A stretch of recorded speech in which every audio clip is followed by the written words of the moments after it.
Bonjour et bienvenue à ces 3 minutes d'information ici aux Assises de Tours, au studio de l'EPJT où nous recevons Céline Valenti. Elle est journaliste économique, créatrice de Invest in Tech et responsable éditoriale. Bonjour. Bonjour Christelle. Alors en tant que journaliste économique, quels sont les véritables défis auxquels vous faites face aujourd'hui pour pouvoir informer dans ce monde rempli de fake news? Aujourd'hui, on est confronté à plusieurs problématiques. Déjà, la première, c'est la pression constante qui pèse sur nos épaules quant à la désinformation, quant aux questions aussi d'indépendance et quant aux questions de liberté d'expression. Donc ça, je dirais que c'est le premier point. Après, c'est aussi l'avènement ou l'augmentation des fake news, et qui est un véritable fléau dans notre métier. Donc comment aujourd'hui on informe et comment on utilise nos méthodologies professionnelles pour pouvoir informer le grand public, le lecteur.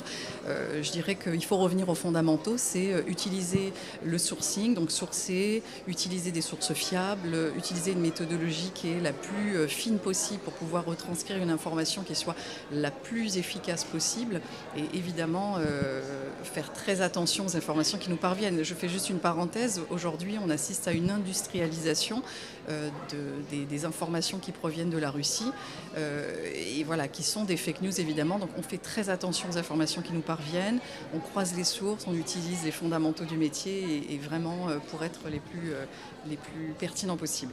Il faut le dire, vous avez effectué une mutation de la presse professionnelle au large public. Est-ce que la manière de donner l'information économique change? Alors quand on s'adresse à des leaders d'opinion et à la presse professionnelle en particulier, nous utilisons une approche beaucoup plus technique et beaucoup plus fine des sujets que nous traitons. Quand nous adressons au grand public, c'est différent, il faut vulgariser l'information, c'est-à-dire passer d'un sujet très technique à un sujet finalement qui va être appropriable par un grand nombre de personnes.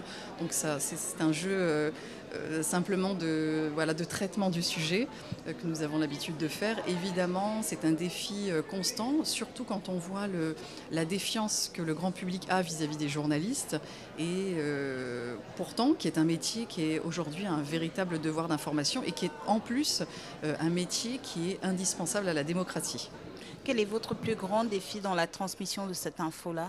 Mon plus grand défi, je pense que c'est de donner une information fiable déjà au grand public, de pouvoir donner une information qui intéresse, qui va peut-être décloisonner aussi le grand public vis-à-vis des questions budgétaires. Je pense par exemple aux questions économiques.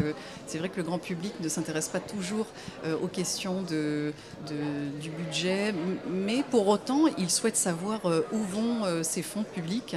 Et donc, il faut lui apporter une information de qualité et qui puisse répondre à ces questions d'ordre budgétaire ou de savoir où va son argent, sur les questions sociales, sur les questions de chômage, sur les questions sur toutes les questions de vie au quotidien. Ces questions budgétaires qui d'ailleurs font l'actualité aujourd'hui. Merci Céline Valenti d'être venue sur notre studio. Merci de votre invitation. Okay. L'actualité continue ici même aux Assises de Tours, au studio de l'EPJT.